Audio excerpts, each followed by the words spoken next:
Hi നമസ്കാരം സുഹൃത്തുക്കളെ. അപ്പോൾ USA ഏത് നിമിഷവും ഇറാനുമായിട്ടൊരു യുദ്ധം നടത്തുമെന്നാണ് പറഞ്ഞിരിക്കുന്നത്.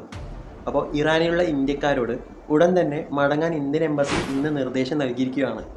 ലോകം മറ്റൊരു വലിയ യുദ്ധത്തിൻ്റെ നിഴലിലാണോ? എന്തിനാണ് അമേരിക്ക ഇറാനുമായിട്ടൊരു യുദ്ധത്തിന് ഇപ്പം മുതിരുന്നത്? ഇത് വെറും ഒരു അധികാര തർക്കമാണോ, അതോ ഇതിനു പിന്നിൽ മറ്റെന്തെങ്കിലും കാരണങ്ങളുണ്ടോ? വരും നമുക്ക് പരിശോധിക്കാം. പ്രധാനമായിട്ട് 3 കാരണങ്ങളാണ് ഈ സംഘർഷത്തിന് ഇപ്പോൾ ഉള്ളത്. ഒന്നാമത്തേന്ന് വെച്ചാൽ അണുവായുധ നിയന്ത്രണം. ഇറാൻ അണുവായുധങ്ങൾ നിർമ്മിക്കുന്നത് തടയുക എന്നതാണ് അമേരിക്കയുടെ പ്രധാന ലക്ഷ്യം. ഇത് മേഖലയിലെ സുരക്ഷയെ ബാധിക്കുമെന്ന് അമേരിക്ക ഭയപ്പെടുന്നു. രണ്ടാമത്തേത് എന്തെന്ന് വെച്ചാൽ മേഖലയിലെ സ്വാധീനം. പശ്ചിമേഷ്യയിൽ, അതായത് മിഡിൽ ഈസ്റ്റിൽ ഇറാൻ്റെ വർദ്ധിച്ചു വരുന്ന സ്വാധീനവും അമേരിക്കയുടെ സഖ്യകക്ഷിയായ ഇസ്രായേലുമായുള്ള ഇറാൻ്റെ ശത്രുതയും സ്ഥിതി ഭയങ്കരമായിട്ട് വഷളാക്കുന്നു. മൂന്നാമത്തെ കാരണം എന്താണെന്ന് വെച്ചാൽ എണ്ണ വിപണിയിലെ അധികാരം. ലോകത്തിലെ എണ്ണ വ്യാപാര പാതകളിൽ മേധാവിത്വം ഉറപ്പിക്കുക എന്ന തന്ത്രപരമായ ലക്ഷ്യവും അമേരിക്കയ്ക്ക് ഇതിന് പിന്നിലുണ്ട്.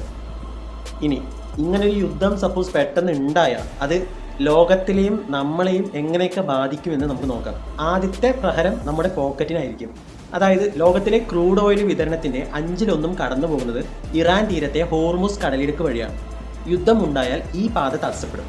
ഇതിൻ്റെ ഫലമായി അന്താരാഷ്ട്ര വിപണിയിൽ എണ്ണവില കുതിച്ചുയരും. ഇന്ത്യയെ പോലെ എണ്ണ ഇറക്കുമതി ചെയ്യുന്ന രാജ്യങ്ങളിൽ പെട്രോൾ, ഡീസൽ വില വർദ്ധിക്കുന്നത് നിത്യോപയോഗ സാധനങ്ങളുടെ വിലക്കയറ്റത്തിനും നേരിട്ട് കാരണമാകാം. നമ്മുടെ രണ്ടാമത് ഇത് ബാധിക്കാൻ പോകുന്നത്. ലക്ഷക്കണക്കിന് ഇന്ത്യക്കാരാണ് സൗദി അറേബ്യ, UAE തുടങ്ങിയ ഗൾഫ് രാജ്യങ്ങളിൽ ജോലി ചെയ്യുന്നത്. ഈ ഒരു മേഖലയിൽ ഉണ്ടാകുന്ന ഏതൊരു ചെറിയ അസ്വസ്ഥതയും അവരുടെ സുരക്ഷയെയും ജോലിയെയും ബാധിക്കും. യുദ്ധം പടർന്നാൽ പ്രവാസികൾ നാട്ടിലേക്ക് മടങ്ങേണ്ടി വരുന്നത് കേരളം പോലുള്ള സംസ്ഥാനങ്ങളുടെ സമ്പദ് വ്യവസ്ഥയെ തളർത്തും. പ്രവാസികൾ നാട്ടിലേക്ക് അയക്കുന്ന പണം കുറയുന്നതോടു കൂടിയിട്ട് നമ്മുടെ GDPയെയും അത് ബാധിച്ചേക്കാം. അതുകൊണ്ടാണ് ഇന്ത്യൻ എംബസി ഇപ്പോൾ തന്നെ മുൻകരുതലുകൾ എടുക്കുന്നത്. അടുത്തതെന്ന് വെച്ചാൽ ഓഹരി വിപണിയിൽ വലിയ ഇടിവ് സംഭവിക്കാനും സ്വർണ്ണവില റെക്കോർഡുകൾ ഭേദിക്കാനും ഈ സാഹചര്യം കാരണമാകും. കൂടാതെ ഇറാനിലെ ചബഹാർ തുറമുഖം വഴി ഇന്ത്യ ലക്ഷ്യമിടുന്ന മധ്യേഷ്യൻ വ്യാപാര ബന്ധങ്ങൾക്കും ഇത് വലിയ തിരിച്ചടിയാകും.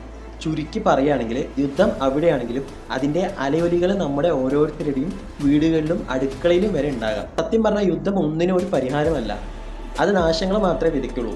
പക്ഷെ സമാധാനപരമായ ചർച്ചകളിലൂടെ ഈ പ്രതിസന്ധി പരിഹരിക്കുമെന്ന് നമുക്ക് വിശ്വസിക്കാം. ഇറാനിലുള്ള നിങ്ങളുടെ സുഹൃത്തുക്കൾക്കും ബന്ധുക്കൾക്കും ഈ വിവരം പങ്കുവയ്ക്കുക. നിങ്ങളുടെ അഭിപ്രായങ്ങൾ താഴെ കമൻറ്റ് ബോക്സിൽ കമൻറ്റ് ചെയ്യുക. അപ്പോൾ നന്ദി.